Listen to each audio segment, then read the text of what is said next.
يلا بينا نعمل مع بعض أحلى صينية بطاطس باللحمة المفرومة. وصفة سهلة وسريعة وطعمها يجنن. أول حاجة، عندي 3 حبات بطاطس مقطعينهم شرايح،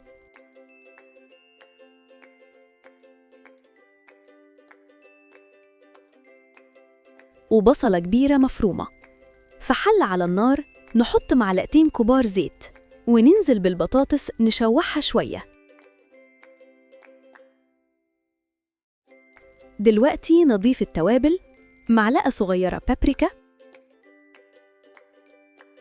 نص معلقة توم بودرة، زيها بصل بودرة وفلفل أسود ورشة زعتر.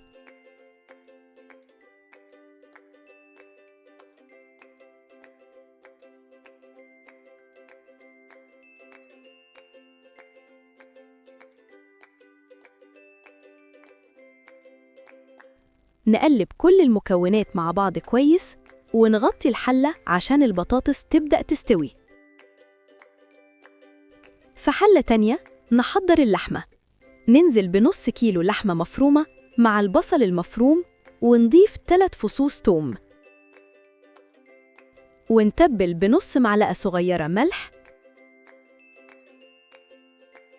وزيها فلفل أسود، وكمان نص كوباية طماطم معصورة.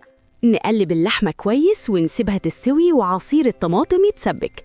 نرجع نتابع البطاطس، ولو احتاجت شوية مية نزودها بسيط عشان تكمل سواها.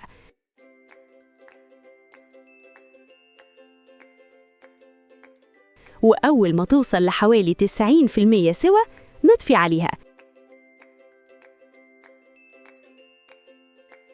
نجيب صينية الفرن ونرش فيها شوية زيت، نحط نص كمية البطاطس وبعدها طبقة اللحمة المفرومة، وبعدين باقي البطاطس، وأهم حاجة بقى شوية موتزاريلا حلوين على الوش.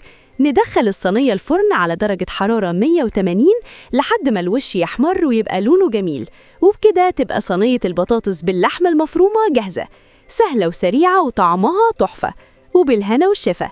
ما تنسوش تعملوا اشتراك في القناة عشان تشوفوا كل وصفاتي الجديدة.